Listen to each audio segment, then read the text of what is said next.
അസ്സലാമു അലൈക്കും വറഹ്മത്തുള്ളാഹി തആല വബറകാത്തു. അതെ, നമ്മുടെ ഉമ്മ വിളിക്കുകയാണ് സൗദയെ. മോളെ സൗദ, ഞങ്ങൾ സെമീറാൻ്റെ അടുത്ത് വരെ ഒന്ന് പോയി വരാണ്. മോള് വരുന്നില്ലേ? വലിയ വണ്ടി എടുക്കാം, നമുക്ക് എല്ലാവർക്കും കൊണ്ട് പോകാം. ഞാനില്ല, കണ്ണി കണ്ട വേലക്കാരികളെ വീട്ടിലേക്ക് കാണാൻ പോകുന്നതിനെ കിട്ടൂല. ശരിക്കും ഉമ്മയുടെ മുഖത്ത് നോക്കി തന്നെ അത് പറഞ്ഞപ്പോൾ ഐഷുമ്മയുടെ മനസ്സ് വല്ലാതെ അങ്ങ് വേദനിച്ചു. അതെ, എൻ്റെ പൊന്നു മോളെ അങ്ങനെ പറഞ്ഞതിൽ വല്ലാത്ത വേദന ഉണ്ടായിരുന്നു. സൗദ മോളെ, സത്യം പറഞ്ഞാൽ ഐഷുമ്മക്ക് വാക്കുകൾ കിട്ടുന്നില്ല, എന്ത് പറയണമെന്ന് അറിയുന്നില്ല. നീ ഒറ്റക്കാണോ ഇവിടെ നിൽക്കുന്നത്? ഞാനിവിടെ നിന്നോളാം, എനിക്ക് അങ്ങനത്തെ പേടിയൊന്നുമില്ല. എന്താ ഇവിടെ പേടിക്കാൻ? എന്താന്നില്ല, വേലക്കാരികളെ വീട്ടിലൊക്കെ കയറി നിരങ്ങാൻ നിന്നെ കിട്ടൂല. ഓൾ അത് പറഞ്ഞ് മുകളിലേക്ക് തന്നെ വീണ്ടും പോയി. എന്നാൽ എല്ലാവരും മാറ്റിക്കോളി മക്കളെ. എന്നാൽ നുസൈബ് പറഞ്ഞു, ഉമ്മ ഞാനും വരുന്നുണ്ട് സെമീറത്തെ കാണാൻ. എനിക്ക് കാണാൻ കൊതിയുണ്ട്. സത്യം പറഞ്ഞാൽ അവർ ഇല്ലാത്തതുകൊണ്ട് വല്ലാത്തൊരു സങ്കടമുണ്ട്. പൊന്നു മോളെ, മോനെ ഷാമോനെ. എന്നാൽ നുസി ഉണ്ടല്ലോ, ഉമ്മയുടെ മനസ്സ് വല്ലാതെ വിതുമ്പുന്നുണ്ടായിരുന്നു. കാരണം സെമീറയെക്കുറിച്ച് അത്രക്കും വേണ്ടാത്തരമൊക്കെ പറഞ്ഞിട്ട്. ഈ സമയം നവാസ് സൗദയുടെ അരികിലെത്തി. സൗദ, മാറ്റിക്കോ, എല്ലാവരും പോകുന്നുണ്ട്, നീയായിട്ട് എന്താ ഇവിടെ ഇരിക്കുന്നത്? ഞാനില്ലെന്ന് പറഞ്ഞില്ലേ? എനിക്കറിയാം നിങ്ങളെ പരിപാടിയൊക്കെ. നിങ്ങൾ അവളെ കാണാൻ പോവാണ്. അവൾ ഉണ്ടാക്കി തരുന്ന ഫുഡുകൾക്ക് ഭയങ്കര ടേസ്റ്റ്, ഭയങ്കര എന്തൊക്കെയാണോ. എന്താ ഞാനെന്താ ഒന്നും ഉണ്ടാക്കലില്ലേ? അതേപ്പോൾ നിങ്ങൾ സംസാരം കേട്ടാലേ. എൻ്റെ നവാസ്ക, ഞാൻ നിങ്ങളോടൊരു കാര്യം പറയാം. എന്താ? എനിക്കെൻ്റെ നവാസ്കയെ ആരും കാണുന്നതും ആരടുത്തേക്ക് പോകുന്നതൊന്നും ഇഷ്ടമല്ല. നവാസ്ക എൻ്റെ മാത്രമാണ്. ഞാൻ അത് കരുതിയിട്ടാണ് നിങ്ങളുടെ ജീവിതത്തിലേക്ക് വന്നതും എനിക്ക് നിങ്ങളോട് ഇഷ്ടം തോന്നിയതും. അതിനിടയിൽ നിങ്ങൾ മറ്റുള്ളവരൊക്കെ കാണാൻ പോകലും ഓല ഭക്ഷണത്തിന് ടേസ്റ്റ് ഉണ്ടെന്നൊക്കെ പറയുമ്പോൾ എനിക്ക് നല്ല ടെൻഷനാണ് കേട്ടോ. എൻ്റെ പെണ്ണെ, നീ അങ്ങനെ വിചാരിക്കരുത്. കാരണം നമ്മുടെ ഉമ്മാക്കൊക്കെ ഒരുപാട് ഹെൽപ്പ് ചെയ്തതാണ്. അപ്പോൾ ഞാൻ എൻ്റെ പെങ്ങളെ പോലെയാണ് സെമീറയെ കാണുന്നത്. അല്ലാതെ ഒരിക്കൽ പോലും വേണ്ടാത്ത രീതിയിലല്ല ഞാൻ കാണുന്നത്. അതെ, നമ്മുടെ സാജി ശരി എൻ്റെ പെങ്ങളാണ്. പക്ഷെ അതിനേക്കാൾ ഒന്നും കൂടി ഉമ്മാക്ക് എപ്പോഴും ഹെൽപ്ഫുള്ളായത് നമ്മുടെ സെമീറയാണ്. നമ്മുടെ സെമീറയോ? നിങ്ങളെ വേലക്കാര്യത്തെക്കുറിച്ച് എൻ്റെ അടുത്ത് നിങ്ങൾ സംസാരിക്കരുത്, മനസ്സിലായല്ലോ? എനിക്കത് ഒട്ടും ഇഷ്ടമല്ല. സൗദ, നീ നിൻ്റെ മനസ്സൊന്ന് മാറ്റിപ്പിടിക്ക്. ആ, ഫോൺ അടിക്കുന്നുണ്ട്, എടുത്ത് നോക്ക്. ആ, ഉമ്മ വിളിക്കുകയാണ്. തുടങ്ങി തള്ളം. ഹലോ മോനെ, ഉമ്മാൻ്റെ കുട്ടി എവിടെ? വാ മോനെ, ഒന്ന് പോയിക്കാണ്ട് വരിക. ഓലെത്രയേ നമ്മളവിടെയൊക്കെ നിന്ന് നമുക്ക് മട്ടത്തിന് നിന്നതല്ലേ. വരി. സൗദ ദേഷ്യത്താൽ മുഖം തിരിച്ചു. അവളുടെ ദേഷ്യം മൂക്കിൻ്റെ തുമ്പത്തുണ്ടായിരുന്നു. അത്രക്കും ശുണ്ടിയായിരുന്നു. പോയിക്കോ, കാണാലോ ഓരോ പെണ്ണുങ്ങളെ. അല്ലെങ്കിലും ഞാൻ എപ്പോഴും പറയുന്ന പോലെ ഇക്കായ കുറച്ച് തടിയും നിറവുള്ള പെണ്ണുങ്ങളെ കണ്ടാൽ പിന്നെ എന്നെയൊക്കെ മറക്കും. സൗദ, നീ അങ്ങനെ പറയരുത്. അവളെ കാണാനെന്നല്ല, ഉസ്താദിൻ്റെ ഒരു സന്തോഷത്തിന് വേണ്ടിയിട്ട്. ഉസ്താദ് എന്നിട്ട് നിങ്ങൾ പറയുന്നതൊക്കെ അവളെ കുറിച്ചാണല്ലോ. അങ്ങനെയല്ല. എന്താന്നില്ലേ, പൊയ്ക്കോളി. നിങ്ങളെന്തിനിവിടെ നിൽക്കണത്? എനിക്ക് അങ്ങനത്തെ ഒരു ഇതേ ഇല്ല. ആ, പോവ് വരെ എന്തേ ചെയ്തോളി. ഒരു നിമിഷം നവാസ് എന്ത് ചെയ്യണമെന്നായിപ്പോയി. എനിക്ക് ഇഷ്ടമല്ല നിങ്ങൾ പോകുന്നത്. വീണ്ടും ഉമ്മ വിളിക്കുന്നു. മോനെ നവാസേ, ഈ ഉണ്ടോ? വേഗം പോയി വരേനടാ. ഇവിടുത്തെ പണിയൊക്കെ കഴിഞ്ഞിട്ടുണ്ടോ അങ്ങോട്ട് ഓടാന്? ഓലെല്ലാവരും അങ്ങോട്ട് ഓടണത്. അതെ, നീ വരുന്നുണ്ടേ പോര്, അല്ലെങ്കിൽ ഒറ്റക്ക് ചോറും കറിയൊക്കെ ഉണ്ടാക്കി വെച്ചോണ്ടേ ഇപ്പം വേണമെങ്കിൽ ഇങ്ങോട്ട് പോര്. നമുക്ക് എന്തെങ്കിലുമൊക്കെ പ്ലാനിങ് ഉണ്ടാവും. അല്ലാതെ എന്നെ മക്കളെ കൊണ്ടുപോണ്ട. സൗദ, അതെൻ്റെ മക്കളാണ്. നീ പറയുന്നതിനനുസരിച്ച് പിടിച്ചു വെക്കാനുള്ളതല്ല മക്കൾ, മനസ്സിലായല്ലോ? ഇനിയിപ്പോൾ അതൊക്കെ ഓരോന്ന് പറഞ്ഞോളി നിങ്ങൾ. വീണ്ടും ഉമ്മയുടെ വിളി. എന്നാൽ ഉമ്മ 3 പ്രാവശ്യം വിളിച്ചിട്ടും ഞാൻ പോകാതിരുന്നാൽ ഉമ്മയോട് ചെയ്യുന്ന ഒരു അനാദരവായിരിക്കും അത് എന്ന് കരുതിയിട്ട് അതാ സൗദിയുടെ മുഖത്ത് പോലും നോക്കാതെ അവൻ പെട്ടെന്നിറങ്ങി. അതേ, ഒന്നും കൂടി മൊഞ്ചനായി പോയിക്കോളി. അണിഞ്ഞൊരുങ്ങി പോകുന്ന കാണുമ്പോൾ തന്നെ വേറെന്തോ ചിന്താഗതിയാണെന്ന് എനിക്കറിയാം. എന്നാൽ അവൻ അതിനൊന്നും മറുപടി പറഞ്ഞില്ല. അവൻ താഴേക്ക് ഇറങ്ങി വരുമ്പോൾ അവൻ്റെ മുഖം വല്ലാതെ അങ്ങ് ശോകമുഖമായിരുന്നു. മോനെ, സൗദ വന്നില്ലേ? ഇല്ലുമ്മ, അവളോടെ നിൽക്കട്ടെ. അത്ര വാശി പാടില്ലല്ലോ. എന്താ ഇത്? അല്ലാ പഠിച്ചോനെ, എൻ്റെ കുട്ടിൻ്റെ ജീവിതം. എന്നാൽ മക്കളെല്ലാം മാറ്റിയൊരുങ്ങിയിരുന്നു. എല്ലാവരും സന്തോഷത്തോടു കൂടി. അതെ, എല്ലാവരും സമീറത്തിയുടെ വീട്ടിലേക്ക് പോവാന്ന് പറഞ്ഞപ്പോൾ സന്തോഷമാണ്. ഐഷുവും തന്നെ വളരെയധികം സന്തോഷത്തിൽ ഹാപ്പിയുമാണ്. അങ്ങനെ ഏതാ അവരെല്ലാവരും അല്പം കുറച്ചധികം സാധനങ്ങളൊക്കെ വാങ്ങി പോകുവാനുള്ള പുറപ്പാടിലാണ്. എന്നാൽ സൗദ വന്നില്ല. സൗദ ജനാലപ്പാളികൾ തുറന്ന് അതാ പുറത്തേക്ക് നോക്കി. ബെസ്റ്റ്, എല്ലാവരും കൂടി എഴുന്നള്ളി പോട്ടെ. നുസൈബയുണ്ട്, ഓള് പെറ്റി നീച്ചാണ് പറഞ്ഞു. ഇപ്പം എന്താ ഒന്നും കുഴപ്പമൊന്നുമില്ലേ? സൗദ ദേഷ്യത്തോടു കൂടി നോക്കുകയാണ്. വരട്ടങ്ങട്ട്, ഞാനൊന്നും കഴിക്കൊന്നുമില്ല. എനിക്കിപ്പോൾ എന്താ, ഞാൻ കുറച്ച് വാശിയിലാൻ നിൽക്കും. ഞാൻ ഒന്നും വെക്കൂല, കഴിക്കൂല. ഓലങ്ങോട്ട് സുഖിക്കട്ടെ പോയിട്ട്. ഞാൻ ഒരു ഗർഭിണിയാണെന്നുള്ള പരിഗണന പോലും ഓൽക്കാർക്കും എന്നോടില്ല. അവൾ അവിടെ മൂടി പുതച്ച് കിടന്നു. എന്നാൽ ഈ സമയം ഉമ്മയും അവരെല്ലാവരും കൂടിയും അതാ യാത്ര പോയി. അപ്പോൾ തന്നെ അവൾ ഫോണെടുത്തു. സൗദ ഫോണെടുത്തു. ഹലോ, ആ മോളെ, ഒന്നായിട്ട് ഉമ്മ എഴുന്നള്ളി പോയിക്കണം എന്നെ ഇവിടെ ഇട്ട് കാണ്ട്. എന്നാലും ഉമ്മ ഓല് ചെയ്യുന്നത് അങ്ങനെ ചെയ്യാൻ പാടുണ്ടോ? ഞാൻ ഒന്നുമില്ല, ഗർഭിണിയ ഒരു പെണ്ണല്ലേ. എൻ്റെ റഹ്മാനെ, എന്തൊക്കെ ഞാനീ കേൾക്കണത്. ആ പുത്തൻ വീട് തറവാട്ടുകാരൊക്കെ എന്നെ വിട്ടു പോയോ? എൻ്റെ റബ്ബ്, എന്തൊക്കെയായിരുന്നു റജിന പറഞ്ഞിൻ്റെത്. അങ്ങനത്തോലാണ് ഇങ്ങനത്തോലാണ്, അങ്ങനെ നോക്കൂ ഇങ്ങനെ നോക്കൂ എന്നൊക്കെ. വല്ലാത്തൊരു പുതുമ തന്നെയാണിത്. ഒരു ഗർഭിണിയായ പെണ്ണിനെ അങ്ങനെ ഇട്ട് പോകാൻ പാടുണ്ടോ? എന്തൊരു അഹങ്കാരം. ഇവിടെ നവാസ് അങ്ങനെ ചെയ്യാൻ പാടുണ്ടോ? നവാസിന് എന്തിൻ്റെ കേടാത്? ആ ഓൻക്കല്ലെങ്കിലും വലുത് മറ്റോലൊക്കെ ഇക്കാരം. ആ ഉമ്മ, ആ വേലക്കാരത്തി പെണ്ണ് സമീറ, ഓളെക്കുറിച്ച് എപ്പോഴൊരു വർത്താനാണ്. എൻ്റെ പെണ്ണെ മുളയിലേ നുള്ളിക്കോ. ആ ഒന്നിനും മടിക്കൂല ഓല്, മനസ്സിലാക്കിക്കോ. ഉമ്മ, ഓല് കാട്ടിക്കൂട്ടണതൊക്കെ കാണുമ്പോൾ ഇടങ്ങാറാണ് ഉമ്മ. അതെ, ഇത് ഇവിടെ നിൽക്കാനൊക്കെ ബുദ്ധിമുട്ട് തന്നെയാണ് തോന്നിപ്പോവും. ആ വീട് വേഗം അയക്കണമെങ്കിൽ എനിക്ക് അങ്ങോട്ടാണ് വരേനു. പൊന്നു മോളേജ് ഇപ്പം തന്നെ അത് ചിന്തിക്കല. എൻ്റെ താഴെയില്ലേ 3-4. അങ്ങനല്ലേ?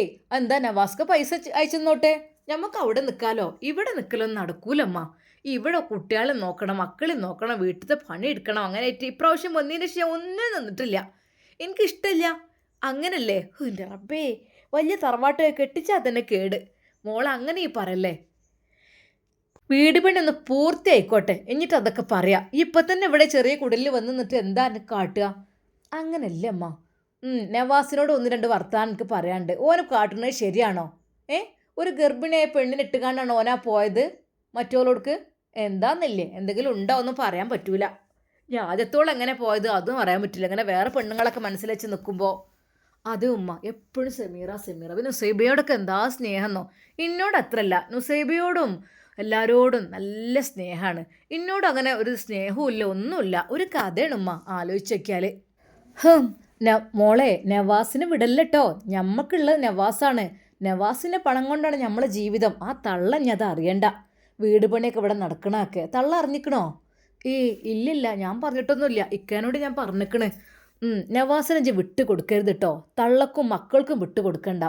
ആ മക്കൾ എങ്ങനെയെങ്കിലും ഓല തള്ളണ്ടല്ലോ, അങ്ങോട്ട് നോക്കിക്കോട്ടെ. എന്തിനാ പിയ്യ് നോക്കണ്? അതൊന്നും ഈ നോക്കേണ്ട ആവശ്യമില്ല. എനിക്ക് നോക്കേണ്ട ഒരു ഗതികേടും ഇല്ല. എനിക്കിപ്പോൾ ഒരു കുട്ടി എൻ്റെ ഗർഭിണിയായിട്ട് ഈ നിൽക്കണം. ഒന്ന് എൻ്റെ വയറ്റിൽ വളരുന്നുണ്ട്. അതിനുള്ള ഉത്തരവാദിത്തം എനിക്കുള്ളൂ. ഇനി മറ്റീറ്റങ്ങൾ എങ്ങനെ നോക്കാനും ഇതിനും നടക്കണ്ട. മനസ്സിലായല്ലോ? കുറച്ചൊക്കെ കൊഞ്ചിച്ചാലും ലാളിച്ചതും മതി. എടുക്കാനും നിൽക്കണ്ട. എനിക്ക് കുറച്ചേറെ ഞാൻ ആദ്യം തന്നെ അങ്ങനെ വിചാരിച്ചിക്കണേ. ഉമ്മ, അത് പിന്നെ അന്ന് മക്കളൊക്കെ സ്നേഹിച്ച് കൊഞ്ചിച്ചതുകൊണ്ടല്ലേ എനിക്ക് ഇങ്ങനെ ഒരു ജീവിതം കിട്ടിയത്. അതൊക്കെ ശരി തന്നെയാണ്. പക്ഷേ ഇപ്പോൾ അതിനെക്കുറിച്ച് ചിന്തിക്കരുത്. ഇപ്പോൾ എന്ന് വെച്ചാൽ എൻ്റെ ജീവിതം, എനിക്കൊരു കുഞ്ഞുണ്ട്. മനസ്സിലായല്ലോ? എന്നാൽ ഈ സമയം അതാ എല്ലാവരും കൂടി അതാ ഉസ്താദിൻ്റെ ഫ്ലാറ്റിലേക്ക് വരുന്നു. ശരിക്കും ഞെട്ടിപ്പിക്കുന്ന രീതിയിലായിരുന്നു അത്. ഐഷമ്മ ചെന്ന് ബെല്ലടിച്ചു. മോളെ, ഉമ്മ ബെല്ലടിച്ചു നോക്കി. ബെല്ലടിച്ചു. അപ്പോൾ തന്നെ അതാ സമീറ വാതിൽ തുറക്കുവാൻ വേണ്ടി അങ്ങോട്ട് വന്നു. ആരാ റബ്ബേ, ആരാണാവോ ഇനിയിപ്പോൾ? ഇക്ക? അതെ, ഇക്ക ഫ്രഷ് ആവുകയായിരുന്നു. ഇക്ക, ആരും വന്നിട്ടുണ്ട്, ഒന്ന് തുറന്ന് നോക്കിക്കേ. പെട്ടെന്ന് വാതിൽ ഉസ്താദ് ഒന്ന് തുറന്നു. മാഷാ അല്ലാ, അൽഹംദുലില്ലാ. മോനെ, അസ്സലാമു അലൈക്കും. വഅലൈക്കും അസ്സലാം. എൻ്റെ റബ്ബേ. എടി സെമി മോളെ, ഇങ്ങോട്ട് വന്നോക്ക്. പടച്ച തമ്പുരാനെ, എല്ലാവരും ഉണ്ടല്ലോ. അതെ, അല്ലാ, ഉമ്മയോ? പഠിച്ചോനെ, നുസിയും എല്ലാവരും ഉണ്ടോ? ഇങ്ങോട്ട് ഇരിക്കി. അതെ, അവിടെ ലിവിംഗ് റൂമിൽ സെറ്റാക്കിയ ആ സോഫയിലേക്ക് ചൂണ്ടിക്കൊണ്ട് അത് പറഞ്ഞു. എല്ലാവരും സന്തോഷത്തോടു കൂടി അവിടെ ഇരുന്നു. മാഷാ അല്ലാ. ഏതായാലും നുസീബ ഒന്ന് കണ്ടിട്ടില്ലായിരുന്നു അവിടെ. മാഷാ അല്ലാ, അടിപൊളിട്ടോ. അല്ലാ, എൻ്റെ മക്കൾ വന്നിട്ടുണ്ടോ? അതെ, നവാസിൻ്റെ മക്കളെയും ഉസ്താദിൻ്റെ ഐഷുവിനെയൊക്കെ നല്ല രീതിയിൽ ചേർത്ത് പിടിച്ചു സെമീറ. പഠിച്ചോനെ, എൻ്റെ മക്കൾക്ക് എന്താ വേണ്ടത്? ഏ ഇത്തന്നെ കാണാൻ വന്നിക്കണു നിങ്ങളൊക്കെ. മാഷാ അല്ലാ, അൽഹംദുലില്ലാ, എൻ്റെ കുട്ടികളാണ് എൻ്റെത്. ആ മൂന്ന് മക്കളെയും ചേർത്ത് പിടിച്ച് സെമീറ ഒരുപാട് ചുംബിച്ചു. മക്കളെ, ഓ നിങ്ങൾ മറന്നിട്ടില്ലല്ലോ അല്ലേ? ഐഷു മെച്ചി പിണങ്ങിട്ടോ? ഉമ്മാൻ്റെ അടുത്ത് നിന്നിൽ പോയില്ലേ? അല്ലാ, വന്നില്ലല്ലോ. വല്ലാത്തൊരു വരി മക്കളെ. പഠിച്ചോന്. ആ ഷാമോനെ, ആ പാത്രം എടുത്ത മോനെ വണ്ടി അമ്മ എടുത്തോ. എന്താ ഉമ്മ അത് അർജൻറ്റ്? ഇവിടെ ഇഷ്ടം പോലെ പാത്രങ്ങൾ, ഒരു ഗോഡൗണൊക്കെയുള്ള സാധനം ഉണ്ട് ഉമ്മ ഇവിടെ. എല്ലാ പാത്രങ്ങളും ഫുഡ് ഐറ്റംസും റൈസുകളും വെജിറ്റബിൾസും എഗ്ഗ് മേസ് എല്ലാ ടൈപ്സിലുള്ള ഫ്രീസറിലൊക്കെ നോക്കി വലിയൊരു ഫ്രിഡ്ജ് നിറയെ സാധനങ്ങളാണ്. എന്തിനാ ഉമ്മ ഇത്രയധികമൊക്കെ? മോളെ, ഒരു വീട്ടിൽ നിൽക്കുമ്പോൾ പിന്നെ അതൊക്കെ വേണ്ടേ? എൻ്റെ കുട്ടീനെ കുടിയിരുന്ന് പറഞ്ഞയച്ചാൽ പോരല്ലേ? ഞങ്ങൾ ഇൻഷാ അല്ലാ കുറച്ച് കഴിഞ്ഞിട്ട് നല്ലൊരു വീടൊക്കെ എടുക്കണം ഞമ്മക്ക് കേട്ടോ. ഏതായാലും ഇപ്പോൾ ഫ്ലാറ്റിൻ്റെ കാര്യമല്ലേ. ഫ്ലാറ്റിൽ ഇതിനേക്കാളും നല്ല വിശാലമായ സ്ഥലത്ത് നല്ലൊരു വീടൊക്കെ ഉണ്ടാകണം ഇൻഷാ അല്ലാ. ഉമ്മാൻ്റെ ആഗ്രഹമുണ്ട് മനസ്സക്ക്. ഉമ്മ ഇതന്നെ മതി ഉമ്മ. ഇതന്നെ എത്ര വാടക? 45,000 50,000 വരെ വാടക ഉണ്ട് എന്നാ പറഞ്ഞത്. എൻ്റെ പൊന്നുമോൾ അതൊന്നും നോക്കണ്ട കേട്ടോ. അതെ, സെമീറാക്ക് വല്ലാത്ത സന്തോഷം. ഉമ്മ നേരെ അടുക്കളയിലേക്ക്. എന്തൊക്കെ എവിടെ ഉണ്ടാക്കണത്?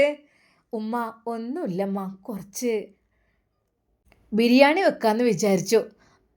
മോളെ, എന്താ ഇത്ര വലിയ ചെമ്പിലൊക്കെ ബിരിയാണി വെച്ചിക്കണേ? ഉമ്മ, ഞാനത് ഉസ്താദിനടുത്ത് കൊടുത്തേക്കാന്ന് വിചാരിച്ചിട്ട്. എൻ്റെ പൊന്നാര മോളെ, ഇത് നടക്കൂല കേട്ടോ. എന്ന് ഇജ്ജ് ഇവിടെ കുക്ക് ചെയ്യുക, അങ്ങോട്ട് കൊടുത്തേക്കുക. ഉമ്മ, സാധനമൊക്കെ ഇഷ്ടം പോലെ ഉണ്ടല്ലോ, ഞാൻ ഉണ്ടാക്കിക്കോളാം ഉമ്മ. ഉമ്മ ഒന്നും ചെയ്യണ്ട. അവിടെ നിങ്ങൾക്കുള്ള ഫുഡും കാര്യങ്ങളും ഞാൻ 3 നേരം അങ്ങോട്ട് എത്തിച്ചു തരാം കേട്ടോ. പൊന്നു മോളെ, അതിന് നിൽക്കല്ലേ ഉമ്മാൻ്റെ കുട്ടി. കാരണം എല്ലാവർക്കും വെച്ചുണ്ടാക്കാൻ വയ്ക്കണോലൊക്കെ ഉണ്ട് അവിടെ. എനിക്കും കഴിയും, ഇനിയിപ്പോൾ സൗദക്കും കഴിയും, ഷാമോനൊക്കെ ഹെൽപ്പും ചെയ്യും. ഉമ്മാൻ്റെ കുട്ടി അതിന് നിൽക്കല്ലേ. എന്നാൽ നല്ല ബിരിയാണിയുടെ മണം അതാ മൂക്കിലേക്ക് അടിച്ചപ്പോൾ ഷമ്മാസ്, അല്ല ഇങ്ങോട്ട് വരുമ്പോഴൊക്കെ നല്ല സ്പെഷ്യൽ ഫുഡിൻ്റെ മണമാണല്ലോ. നവാസും അത് പറഞ്ഞു. അതെ, അതെന്താ? എന്നാൽ പൊന്നാര മക്കളെ, നിങ്ങൾ കേൾക്കണേ കേട്ടോളി. എന്തി ഉമ്മ? അല്ലമ്മ, നമുക്കിന്ന് പുറത്തുനിന്ന് ഫുഡ് കഴിച്ചങ്ങോട്ട് പോവല്ലേ? പൊന്നു മോനെ, ഇജ്ജ് കേൾക്കണേ കേട്ടോ. ഒന്നിങ്ങോട്ട് നോക്കിക്കാളാ. എന്തോ ഉമ്മ? അടുക്കളയിലേക്ക് അതാ ഷമ്മാസ് ഒരു നിമിഷം വന്നു നോക്കി. അങ്ങോട്ട് നോക്ക്, വലിയൊരു ചെമ്പിൽ ബിരിയാണി ദമ്മിട്ട് വെച്ചിക്കണ്. പഠിച്ചോനെ, എന്ത് ഇത്ത ഇന്നാരും ഗസ്റ്റ് അല്ല, ഗസ്റ്റ് നിങ്ങളൊക്കെ ഉണ്ടല്ലോ. നിങ്ങൾക്ക് വേണ്ടി കൊടുത്തേക്കാൻ വിചാരിച്ചതാണ്. ഏതായാലും നന്നായി, നിങ്ങളിവിടെ വന്നതുകൊണ്ട് സമാധാനമായി. അങ്ങനെ അതാ എല്ലാവർക്കും വേണ്ടി സെമീറ പെട്ടെന്ന് ജ്യൂസ് അടിച്ച് കൊടുക്കുന്നു. പൊന്നു മോളതൊന്നും വേണ്ടില്ലായിരുന്നു. ഉമ്മ, സത്യം പറഞ്ഞ ഞങ്ങളൊക്കെ വന്നപ്പോൾ എനിക്ക് ആരൊക്കെ ഉള്ള പോലെ തോന്നുകയാണ്. അതെ, എനിക്ക് കൂട്ടുകുടുംബങ്ങളൊന്നുമില്ല, ഉമ്മയും ഉപ്പയും ഇല്ല. പക്ഷേ നിങ്ങളൊക്കെ വന്നപ്പോൾ എനിക്ക് ആരൊക്കെ ഉണ്ടെന്നൊരു തോന്നലാണ് ഉമ്മ. എൻ്റെ കുട്ടിക്ക് സുഖമല്ലേ? റാഹത്തല്ലേ ഉമ്മാൻ്റെ മോൾക്ക്? അൽഹംദുലില്ലാ, സുഖം തന്നെ. എന്നാൽ ഉസ്താദ് അതാ ഐഷുമ്മയുടെ അരികിലേക്ക്. ഉമ്മ, മോനെ, എന്നും എൻ്റെ കുട്ടി അങ്ങോട്ടായിരുന്നു ഫുഡ് കഴിക്കാൻ വരില്ലേ? ഇപ്പം ഞങ്ങൾ ഇങ്ങോട്ട് വരുന്ന അവസ്ഥയില്ലേ? ഉമ്മ, നിങ്ങൾ എപ്പോൾ വന്നാലും ഇവിടെ നിന്നാലും എനിക്ക് സന്തോഷമേ ഉള്ളൂ. ഇവിടെ റൂമുണ്ടല്ലോ, ഈ ഒരു ലോഡ്ജിൽ തന്നെ 2-3 ബെഡ്റൂമുണ്ട്. ഉമ്മ ഇവിടെ നിന്നോളുമ്മ, കുറച്ച് ദിവസം നിങ്ങളെ സെമി നോക്കിക്കോളും. അവരൊക്കെ വയ്യാത്തോലല്ലേ? അതല്ലേ ഉമ്മ നല്ലത്? ഉസ്താദ് അതിനു വേണ്ടി നിർബന്ധിക്കുന്നു. ഒരു നിമിഷം ഉമ്മ ഷമ്മാസിൻ്റെ മുഖത്തേക്ക് നോക്കി. പക്ഷെ ഷമ്മാസിൻ്റെ മുഖം വല്ലാതായിരുന്നു. ഉമ്മയില്ലാത്ത ഒരു ജീവിതം അത് ആലോചിക്കാൻ കൂടി കഴിയുന്നില്ല. ഉസ്താദേ, ഇൻഷാ അല്ലാ വരണ്ട്. ഉമ്മാനായിട്ട് ഞാൻ വരണ്ട 2 ദിവസം നിൽക്കാനൊക്കെ കേട്ടോ. ഷാമോനെ, ഇവിടെ സൗകര്യമുണ്ട്. വലിയ kitchen, 2-3 bedroom, dining area, living area, ഒരു നല്ലൊരു വീട് പോലെ തന്നെയല്ലേ ഇത്? അതെ, ഇതിപ്പോൾ ഒരു 18ാം നിലയുടെ മുകളിലാണെന്ന് മാത്രം, അല്ലാതെ ഒന്നും അല്ലല്ലോ. ഉമ്മാക്ക് ലിഫ്റ്റ് ഉണ്ടല്ലോ, ഒന്നും വിഷമിക്കേണ്ട ആവശ്യമില്ല. ഉമ്മാക്കിപ്പോൾ പുത്തൻ വീട് തറവാട്ടിൽ തന്നെ കാലാകാലം നിൽക്കണം എന്നില്ലല്ലോ. എന്നാൽ ഉസ്താദിൻ്റെ ആ ഒരു ചോദ്യം കേട്ടപ്പോൾ ഐഷുമ്മ ഒത്തിരി സന്തോഷിച്ചു. റബ്ബേ, എൻ്റെ മക്കളെ പോലെ തന്നെ എന്നെ സ്നേഹിക്കാൻ ഒരു പൊന്നുമോനെ എനിക്ക് പഠിച്ചോൻ തന്നിക്കണ്. അപ്പോഴേക്കും സെമീറ അതാ ചോറ് വിളമ്പുന്നു. ഉസ്താദ് കൂടെ ഹെൽപ്പ് ചെയ്യുന്നു. ഒരു നിമിഷം അവൾ ഉസ്താദിനോട് പറഞ്ഞു, ഇക്ക ഞാൻ വിചാരിച്ചു നിങ്ങൾക്കൊന്നും അറിയില്ലാന്ന്. എൻ്റെ പെണ്ണെ, നിനക്ക് ഹെൽപ്പ് ചെയ്യാനല്ലാതെ പിന്നെ ഞാൻ എന്താ എനിക്കിവിടെ പണി? എനിക്ക് പള്ളിയിൽ പോവുക, ആ പ്രഭാഷണം പ്രസംഗം അതൊക്കെ അല്ലാതെ പിന്നെ ഇപ്പം എന്താ തടിയനങ്ങണ വലിയ പണിയൊന്നുമില്ലല്ലോ. ആ അതുകൊണ്ട് തന്നെ ഇവിടെ ജിമ്മും കാര്യങ്ങളും ഉണ്ടായതുകൊണ്ട് അതിനും പോകുന്നുണ്ട്. പിന്നെ ഇപ്പോൾ എന്ന് വെച്ചാൽ എൻ്റെ ഭാര്യയെ ഹെൽപ്പ് ചെയ്യാൻ ഞാൻ പറ്റുമോ? പെട്ടെന്ന് ഐശ്വര്യ അങ്ങോട്ട് വന്നു. എൻ്റെ കുട്ടികൾ ഏതായാലും ബിരിയാണിയൊക്കെ വെച്ച് കാത്തിരിക്കുകയാണല്ലോ. ഉമ്മ അങ്ങോട്ട് കൊടുത്തേക്കെ നിന്നതായിരുന്നു, ഏതായാലും നിങ്ങൾ ഇങ്ങോട്ട് വന്നത് നന്നായി. സമീർക്ക് അതിലില്ലാത്ത സന്തോഷം. ഉമ്മ ഇതാ നിസ്കാരക്കുപ്പായം, നിസ്കരിച്ചോളി, ഇത് ഇവിടെ ഉണ്ട്. അതെ മോളെ ആയിക്കോട്ടെ. എന്തെന്നറിയില്ലടി, ഇവിടെ എത്തിയപ്പോൾ എനിക്ക് വല്ലാത്തൊരു സന്തോഷം. ഈ ഇല്ലായിട്ട് അവിടെ നിൽക്കാൻ അങ്ങോട്ട് ഒരു ഇടങ്ങാറടി. ഇത്ത നുസൈബ് അങ്ങോട്ട് വന്നു. മോളെ നുസി, അല്ലാ നീ എന്തെടുക്കുന്നത്? അവിടെ വെച്ചേക്ക്. പഠിച്ചോനെ ആ കുഞ്ഞിൻ്റെ അടുത്ത് പോയിരിക്കെ. അല്ലാ ഓള് 40 കഴിഞ്ഞിട്ടേ ഉള്ളൂ. ഉമ്മ ഷാമോനോട് കൊണ്ടാക്കി കൊടുക്കാൻ പറയട്ടെ, വീട്ടിലാവുമ്പോൾ എന്തെങ്കിലുമൊക്കെ ചെയ്തുകൊണ്ടിരിക്കുമല്ലോ. മോളെ നുസിയെ, അല്ലെങ്കിൽ ഇവിടെ നിൽക്കണം മോൾക്ക്. മോളെ ഞാൻ നോക്കിക്കോളാം 90 വരെ. അത് കേട്ടപ്പോൾ ഒരു നിമിഷം നുസൈബയുടെ കണ്ണുകൾ നിറഞ്ഞു. ഇത്ത വേണ്ടിത്ത, അല്ല വീട്ടിലേക്ക് തന്നെ വിളിക്കുന്നുണ്ട്. അല്ലേ മോളിങ്ങനെ അതൊന്നും ചെയ്യരുത് കേട്ടോ, ഇപ്പം തന്നെ ഒന്നങ്ങോട്ട് കഴിഞ്ഞോട്ടെ കേട്ടോ. അത് സ്നേഹത്തോടെ നുസൈബിയെ 40 വരെ നോക്കിയതായിരുന്നു സമീറ. എന്നാൽ ഇപ്പോൾ അവൾ മറ്റ് ജോലികളൊക്കെ എടുക്കാൻ തുടങ്ങുമ്പോൾ സമീറക്ക് ടെൻഷനാണ്. മോളെ കുറച്ച് ദിവസം കൂടെ അല്ലേ കാത്തിരിക്കണം മോളെ, നമ്മുടെ കുഞ്ഞിന് വേണ്ടിയിട്ടല്ലേ. അല്ലെങ്കിൽ അവിടെയും ഇവിടെയും വേദനയും വരുത്തും അതൊക്കെ ഉണ്ടാകും, അതിനൊന്നും നിൽക്കണ്ടല്ലോ മോളെ. പൊന്നു മോളെ അങ്ങനെയൊന്നും ചെയ്യല്ലേ കേട്ടോ. സ്നേഹത്തോടെ അതാ ഷമ്മാസിൻ്റെ കുഞ്ഞിനെ മാറോട് ചേർത്ത് ഒരുപാട് ചുംബിച്ചു. എന്നാൽ അപ്പോഴേക്കും ഐഷു വന്നു. ഐഷുവിനോട് ഉമ്മച്ചി മുണ്ടൂലേട്ടോ. എന്തു ഉമ്മച്ചി? മോൾക്ക് കുഞ്ഞാവയെ കിട്ടിയപ്പോൾ മോളിപ്പോൾ എൻ്റെ കൂടെ നിൽക്കുന്നില്ലല്ലോ. കുഞ്ഞാവ പാവല്ലേ, കുഞ്ഞാവ കുഞ്ഞി പാവല്ലേ, ഉമ്മച്ചിക്ക് കുഞ്ഞാവ ഉണ്ടാവോ? അത് കേട്ട് ഒരു നിമിഷം ഐഷുമ്മയും ചിരിച്ചു പോയി. പടച്ച റബ്ബേ, ഉമ്മാൻ്റെ കുട്ടീൻ്റെ കുഞ്ഞിക്കൈ കൊണ്ട് ദുആ ചെയ്യ്, കുഞ്ഞാവ് വേണ്ടാൻ വേണ്ടിയിട്ടോ. അല്ലാ എൻ്റെ കുട്ടീൻ്റെ വാക്ക് കണ്ടില്ല റബ്ബേ. ഐഷുവിനെ ഒരുപാട് ചുംബിച്ചു. ഉമ്മാൻ്റെ കുട്ടീൻ്റെ കുഞ്ഞി കൈ കൊണ്ട് ദുആ ചെയ്താലേ പടച്ച റബ്ബ് തരും. അത് കേട്ടുകൊണ്ട് ഉസ്താദ് അങ്ങോട്ട് വന്നു. എന്താ പറഞ്ഞത്? അല്ലേ എൻ്റെ കുട്ടി ചോദിക്കണൊരു ചോദ്യം, ഉമ്മച്ചിക്ക് കുഞ്ഞിക്കുട്ടി ഉണ്ടാവോന്ന്. എന്നാൽ അത് കേട്ടപ്പോൾ ഉസ്താദിന് നാണം വന്നു. ഐഷു എന്താ മോളെ? ആ കുട്ടിക്കുണ്ടാവും ഒരു പൂതി, കുട്ടിക്കൊരു കൂടപ്പിറപ്പ് വേണ്ടേ.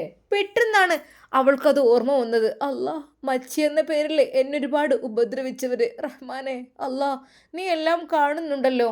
അല്ലാ, ഒരു നിമിഷം അതാ അവളുടെ കണ്ണുകൾ നിറഞ്ഞു. മോളെ സെമിയെ, എന്തുമ്മാൻ്റെ കുട്ടി കണ്ണിൽ വെള്ളം നിറച്ചത്? ഉമ്മ ഒന്നുമില്ലമ്മ, അത് ഒന്നുകൊണ്ട് വിചാരിക്കണ്ട. എൻ്റെ കുട്ടീനെ ആരൊക്കെ തന്നെ മച്ചിന്ന് വിളിച്ചേക്കണമെങ്കിലും ഓൾക്കൊക്കെ ഉത്തരം പോലെ അള്ളാഹു നിനക്ക് കാണിച്ചു തരും. നോക്കിക്കോ, ഐഷുമ്മാൻ്റെ വാക്കാണ്, ഇത് നോക്കിക്കോ. പടച്ച റബ്ബ് നമ്മുടെ കൂടെയുണ്ട്. എൻ്റെ കുട്ടി ഒരാളെ ഉപദ്രവിച്ചിട്ടില്ല, വിഷമിപ്പിച്ചിട്ടില്ല, വേദനിപ്പിച്ചിട്ടില്ല, ഒന്നും ചെയ്യാത്തതാണ്. എനിക്കറിയാലോ, എല്ലാവരോടും ഒരുപോലെ സ്നേഹമുള്ള കുട്ടി. അല്ലമ്മ, എവിടെ സൗദത്തെ വന്നില്ലല്ലോ? സൗദത്തെ കൊണ്ടുവന്നൂടായിരുന്നോ? പൊന്നു മോളോൾക്ക് ഓള് വന്നില്ല, എന്താപ്പം ചെയ്യാം, വയ്യാണ്ടിട്ടായിരിക്കൂലേ. നിങ്ങൾ സൗദത്തേക്ക് പോകുമ്പോൾ കുറച്ച് ഫുഡ് കൊണ്ടുപോയിക്കൊണ്ടിട്ടോ, പാവം സൗദത്ത് വന്നില്ലല്ലേ. മോളെ എത്ര വിളിച്ചു മോള, വണ്ടിയിലൊന്ന് കയറിയിരുന്നാൽ പോലെ അത്ര വലിയ കുഴപ്പവും റെസ്റ്റൊന്നും ഉള്ള ആളല്ലോ, പക്ഷെ വന്നില്ല. അതുമ്മ വയ്യാത്തതുകൊണ്ടായിരിക്കും. എന്നാലും സമീറ അങ്ങനെ തന്നെയാണ് പറഞ്ഞത്. ഒരാളെക്കുറിച്ചും അവളൊരു കുറ്റം പറയാറേ ഇല്ല. ഉമ്മ വയ്യാത്തതുകൊണ്ടായിരിക്കും, സാരല്ല, കുറച്ച് ഫുഡ് കൊണ്ടുപോയിക്കൊണ്ടിട്ടോ. ഉമ്മ, എൻ്റെ പൊന്നുമോള് മക്കളില്ലാത്തതിൻ്റെ പേരിൽ ഒരിക്കലും വിഷമിക്കണ്ട. ആ മോളെ, ഇന്നലെ ഈ ഒരു വാർത്ത കേട്ടോ? ഇല്ലുമ്മ, എന്തേ? പെട്ടെന്ന് ഷമ്മാസ് അങ്ങോട്ട് വന്നു. ഉമ്മക്കെല്ലാം വാർത്തയറ. ഉമ്മ എന്ന് വെച്ചാൽ പത്രം കയ്യിൽ കിട്ടിയാൽ അരിച്ചു പെറുക്കുന്ന ആളാണ്. ആ തല മുതൽ ഈ തല വരെ അത് ഫുള്ളായിട്ട് വായിക്കണം, ഒരു ഗ്ലാസ് പോലും വെക്കാതെ. കണ്ണട വെക്കണില്ല, കണ്ണട വെക്കേണ്ട ആവശ്യമില്ല. ആ ഉമ്മക്ക് ഖുർആനോത്തും പത്രം വായനയും കുറേ വായിക്കണ ഭയങ്കര ഇഷ്ടമാണ്. എല്ലാം പൊന്നു മക്കളെ, നമ്മൾ പഠിച്ച റബ്ബിനോട് പറഞ്ഞാൽ നമുക്ക് എല്ലാം കിട്ടും. മോളെ സെമിയെ. ഉമ്മ അതെ മോളെ, ഇത് ഇന്നലത്തെ ആ ന്യൂസിലൊക്കെ വായിച്ചിന്, പത്രത്തിലുണ്ടെന്ന് എനിക്കറിയാം, എൻ്റെ ഫോണിലൊക്കെ ന്യൂസ് ഇങ്ങനെ വരുന്ന അതിൽ ഞാൻ വായിച്ചതായിരുന്നു. പൊന്നു മോളെ ഉള്ള സംഭവമാണല്ലോ. എന്തിയുമ്മ? അതെ, ഒരു 70 വയസ്സുള്ള, 70 അല്ലട്ടെ 70 വയസ്സുള്ള ഒരു വല്യമ്മ എന്ന് വെച്ചാൽ എത്ര ഉണ്ടാവും? ഇന്നെക്കാളും മൂപ്പും കാര്യങ്ങളൊക്കെ ഉള്ളത് തന്നെയാണ്. ആ ഒരു വല്യമ്മ പറഞ്ഞത്, വല്യമ്മ ആയിട്ടില്ല കേട്ടോ, പെറ്റിട്ടില്ല. പെറ്റ് കഴിഞ്ഞാലല്ലേ ഉമ്മ ആകുക, പിന്നെ വല്യമ്മ ആകുക. പേരക്കുട്ടികളുണ്ടാകുമ്പോൾ വല്യമ്മ ആവും. അങ്ങനെ ആ ഒരു പമ്പറിനോട് പറഞ്ഞ എന്താന്ന് വെച്ചാൽ, മരിച്ചാലും വേണ്ടില്ല, എനിക്കൊരു കുഞ്ഞ് വേണം ഡോക്ടറെ എന്ന് ഡോക്ടറോടാണ് പറഞ്ഞത്. 70 വയസ്സുകാരിയുടെ ആഗ്രഹത്തിന് എതിർപ്പ് പറയാൻ ഒരു ഡോക്ടർക്ക് വാക്കുകൾ ഉണ്ടായിരുന്നില്ല. 70 വയസ്സായിക്കണം, ഇതുവരെ പെറ്റിട്ടില്ല. അപ്പോൾ പറയണം, ഡോക്ടറെ മരിച്ചാലും വേണ്ടിയില്ല, എനിക്കൊരു കുഞ്ഞ്, ഞാൻ ആ പ്രസവത്തിൽ ഞാൻ മരിച്ചാലും വേണ്ടിയില്ല, എനിക്കൊരു കുഞ്ഞ്, എനിക്കൊരു പൂതിയാണ് എനിക്ക് പ്രസവിക്കാൻ. അത്രക്കും എൻ്റെ ജീവിതത്തിൽ അത്രക്കും, അതെ മക്കളില്ലാത്തവർക്ക് അറിയാമല്ലോ അതിൻ്റെ ഒരു ഇടങ്ങാറ്. എനിക്ക് റബ്ബേ എനിക്കൊരു കുഞ്ഞിനെ നീ കൊണ്ട, അത്രക്കും എനിക്ക് അതിനെ താലോലിക്കാൻ പോറ്റി വളർത്തണം ആഗ്രഹമുണ്ട്. പക്ഷേ അതിനൊന്നും എനിക്ക് കിട്ടിയില്ലെങ്കിലും പറ്റിയില്ലെങ്കിലും ഈ പ്രസവത്തിൽ മരണപ്പെട്ടാലും എനിക്കൊരു കുഞ്ഞ്, എൻ്റെ ഒരു ആഗ്രഹമാണത്. 70 വയസ്സുകാരിയുടെ ആ ഒരു ആഗ്രഹം ഡോക്ടറോട് പറഞ്ഞപ്പോഴേ ഡോക്ടർ എന്താ പറഞ്ഞതെന്നോ? ഡോക്ടർ പറഞ്ഞു, ആ ഒരു പെണ്ണിൻ്റെ ആ ഒരു വല്യമ്മ 70 വയസ്സുകാരിയുടെ ഒരു ആഗ്രഹം, ഒരു വയോധികൻ്റെ ആ ഒരു ആഗ്രഹം സാധിപ്പിച്ചു കൊടുക്കണമല്ലോ. ഡോക്ടർ പറഞ്ഞു, ഈ ഒരു പ്രായത്തിലെ ഗർഭധാരണം എന്ന് പറഞ്ഞാൽ അത് ജീവന് തന്നെ ഭീഷണിയാണ്. ഒരു പക്ഷേ ചിലപ്പം മരണം തന്നെ സംഭവിക്കും ഡോക്ടർ പറഞ്ഞു. പക്ഷെ എന്താ ഡോക്ടറെ, എനിക്ക് മരിച്ചാലും വേണ്ടില്ല, എനിക്കൊരു കുഞ്ഞ്, എനിക്കെൻ്റെ പൂതി കൊണ്ടാണ്, എൻ്റെ മനസ്സിലത്തെ ആഗ്രഹം കൊണ്ടാണ്. പ്രിയപ്പെട്ട കൂട്ടുകാരെ, നമുക്ക് അതിനെക്കുറിച്ച് കേൾക്കാം. മോളെ സെമീറ കേട്ടോ. ഗുജറാത്തിലെ കച്ചിൽ നിന്നും കേൾക്കുന്ന ഈ വാർത്ത വൈദ്യശാസ്ത്രത്തെ പോലും അമ്പരിപ്പിക്കുന്നതാണ്. 70-ാം വയസ്സിൽ നീണ്ട 45 വർഷത്തെ കാത്തിരിപ്പിനൊടുവിൽ റബാരി എന്ന ആ ഉമ്മക്ക് ഒരു ആൺകുഞ്ഞ് പിറന്നിക്കണ്. എന്തുമ്മ, ഞാൻ കേട്ടില്ലല്ലോ. ഇങ്ങോട്ട് നോക്ക് പൊന്നാര കുട്ടി, എല്ലാവരും ഗ്രൂപ്പിലും കാര്യങ്ങളിലും ഇതാ വന്നിക്കണ്. തന്നെ ആ മോനെ 70 വയസ്സാണ്, റബാരി എന്നാണ് അവളെ പേര്. അതിനൊരു ആൺകുട്ടിയാണ് പിറന്നിക്കണ്. മറ്റുള്ളവർ മക്കളെ ലാളിക്കുന്നത് കണ്ട് കൊതി തീർക്കാനായിരുന്നു ഇത്രയും കാലം ഇവരുടെ വിധി. സമീർ ഒരു നിമിഷം ഞെട്ടിപ്പോയി. അതെ, മക്കളില്ലാത്ത ഞാൻ മക്കളെ കാണുമ്പോൾ എത്ര സന്തോഷിക്കും. എന്നാൽ പ്രായം 70 കഴിഞ്ഞു, ഇനി ഒരു കുഞ്ഞിക്കാൽ കാണുക എന്നത് അസാധ്യം തന്നെയാണ് എന്ന് ലോകം വിധി എഴുതിയ സമയം ഇനി ഒരിക്കലും ഉണ്ടാവില്ല. പേരക്കുട്ടികളാണ് പ്രായമായി 70 വയസ്സേ. എവിടെ 10-45 വയസ്സ് 40 വയസ്സായാൽ പേരക്കുട്ടികളുടെ പ്രായമായി. കാരണം കുട്ടികളെ കെട്ടിച്ച പേരക്കുട്ടികളുണ്ടാവുമല്ലോ. പക്ഷെ ഇതല്ല, 70 വയസ്സുള്ള ഒരാൾക്ക് ഒരിക്കലും തന്നെ കുട്ടി ഉണ്ടാവില്ല എന്ന് എല്ലാവരും പറഞ്ഞു, ഡോക്ടർമാരും പറഞ്ഞു. എന്നാൽ തോറ്റുകൊടുക്കാൻ ഭർത്താവും തയ്യാറല്ലായിരുന്നു. പ്രായമായ അദ്ദേഹത്തിനും ഒരു കുഞ്ഞിക്കാല് കാണുവാൻ ആഗ്രഹമുണ്ട്. അവസാന പ്രതീക്ഷയുമായി അവർ ഡോക്ടറുടെ അടുത്തെത്തി. ഈ പ്രായത്തിൽ ഗർഭധാരണം ജീവന് തന്നെ ഭീഷണിയാണ് കേട്ടോ. വേണ്ടി വന്നാൽ മരണം തന്നെ സംഭവിക്കും ഡോക്ടർ പറഞ്ഞപ്പോൾ അത് അവർ വിലക്കുകയായിരുന്നു. അത് എനിക്ക് അത്രക്കും ആഗ്രഹമാണ്.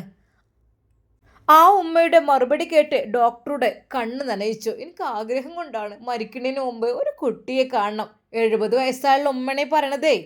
മരിച്ചാലും വേണ്ടില്ല ഡോക്ടറെ, എനിക്കൊരു കുഞ്ഞ് വേണം, ഞാൻ സന്തോഷത്തോടെ മരിച്ചോളാം എന്നായിരുന്നു അവരുടെ വാശി.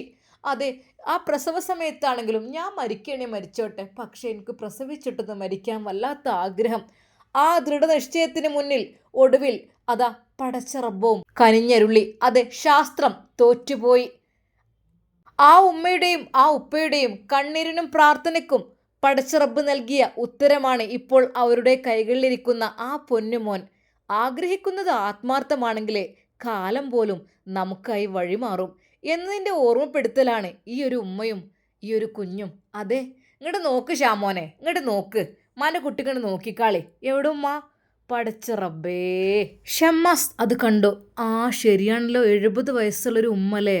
താഴെ ആ ഫോട്ടോയിൽ കാണുന്ന ആ ഉമ്മയും ഉപ്പയും അവരുടെ കുഞ്ഞ്. മാഷാ അല്ലാ, അൽഹംദുലില്ലാ. ഡോക്ടറും തൊട്ടടുത്തുണ്ട്.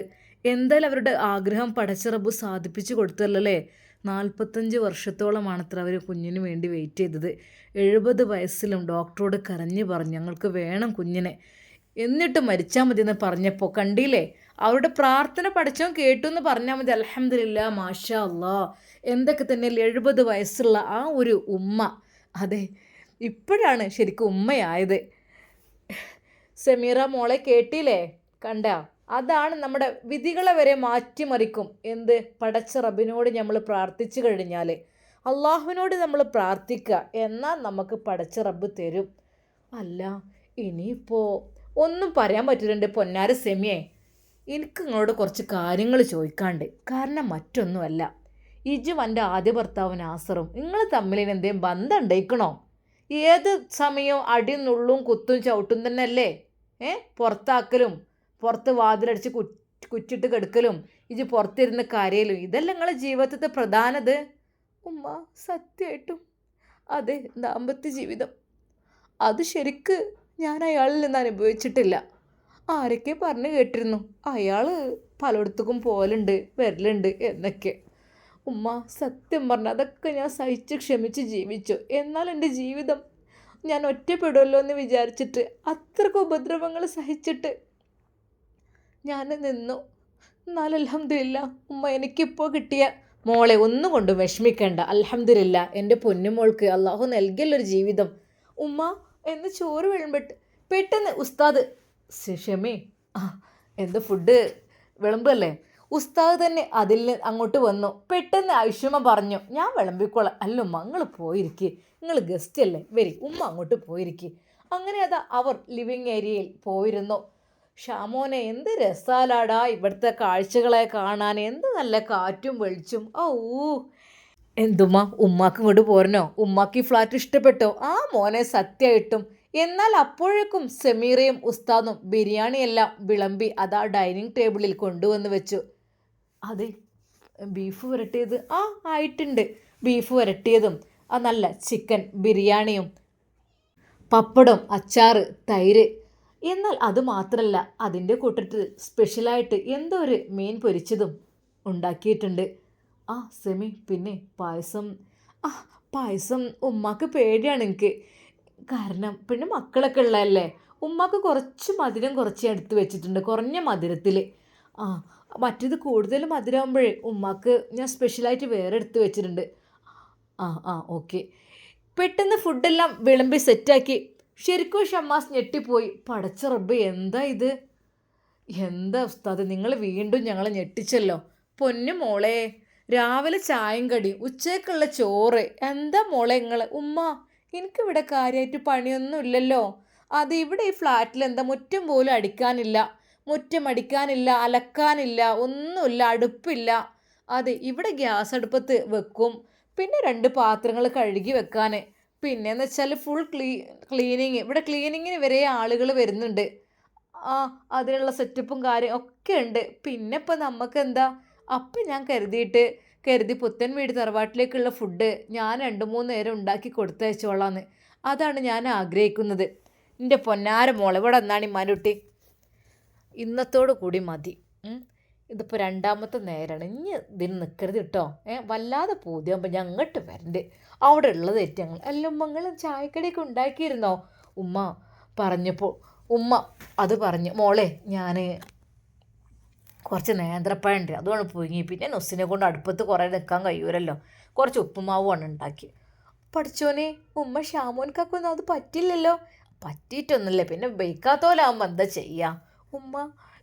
ഉമ്മ ചായയും കടിയും എന്നും രാവിലെ കൊടുത്തയച്ചോണ്ട് കേട്ടോ.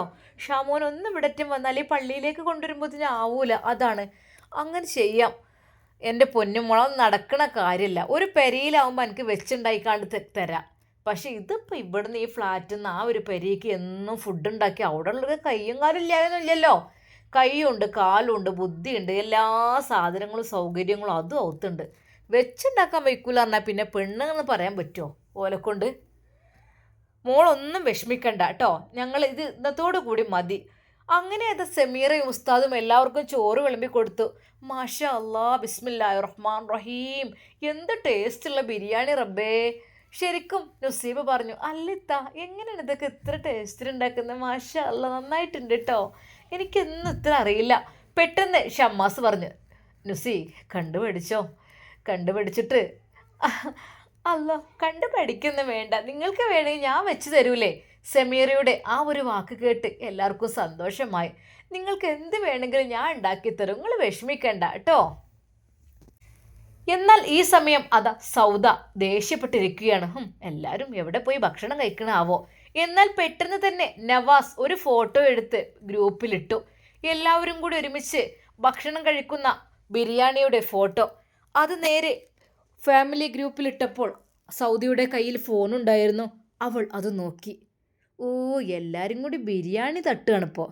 ബിരിയാണി, എന്തൊക്കെയാ, പായസം, ബീഫ് വരട്ടിയത്, പലതും ഉണ്ടല്ലോ. അവരിങ്ങനെ ഒറ്റയ്ക്ക് തെണ്ടി തിരിഞ്ഞ് നിന്നിട്ട് ഇവിടെ ഒരു പെണ്ണ് ഗർഭിണിയായിട്ടുണ്ടെന്നുള്ളൊരു ഓർമ്മ തന്നെ അവർക്കില്ല.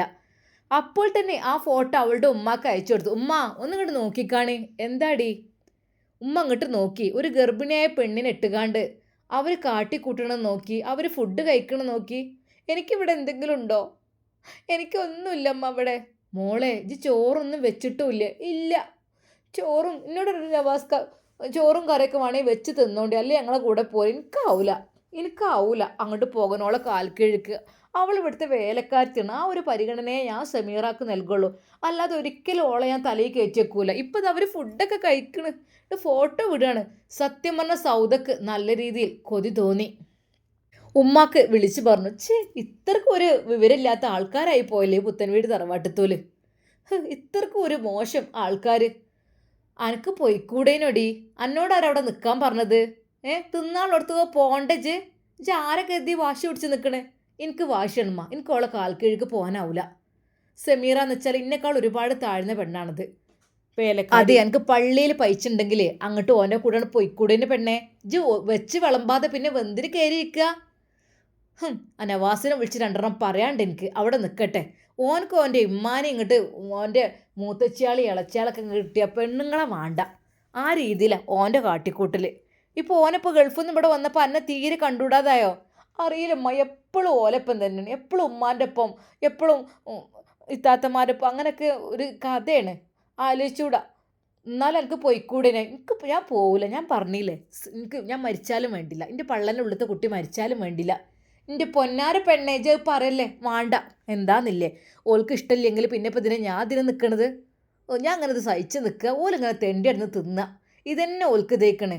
പൊന്നാരൻ്റെ സൗദജ് പറയല്ല, എനിക്ക് അവിടെ ഒത്തിരി ഉറപ്പാണിത്. എനിക്ക് അവിടെ പുത്തൻവീട് തറവാട്ടിൽ ഒരു ഉറപ്പ് വേണമെന്നുണ്ട്, ഒരു കുട്ടി വേണം.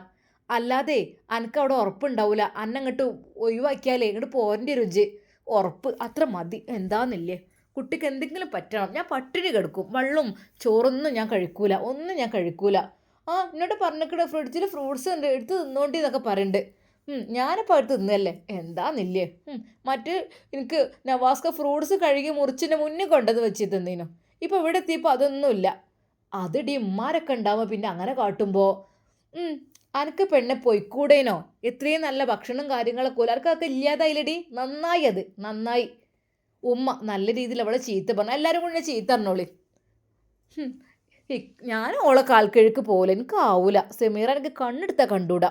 നവാസ്കൊക്കെ എന്താ കൊഞ്ചലോളെ കാണുമ്പോന്നോ. ഇജ്ജ അതും വെച്ച് അവിടെ നിന്നോ. ഏതായാലും നവാസിനോട് രണ്ട് വർത്താനം പറയാണ്ട് അവിടെ നിൽക്കട്ടെ. ആ നിമിഷം തന്നെ അതാ സൗദിയുടെ ഉമ്മ നവാസിനെ വിളിക്കുന്നു. ഇൻഷാ അല്ലാ നമുക്കിതിൻ്റെ ബാക്കി ഭാഗം നാളെ കാണാം. അതുവരേക്കും എല്ലാവർക്കും അസ്സലാമു അലൈക്കും വറഹ്മത്തുള്ളാഹി തആല വബറകാതുഹു.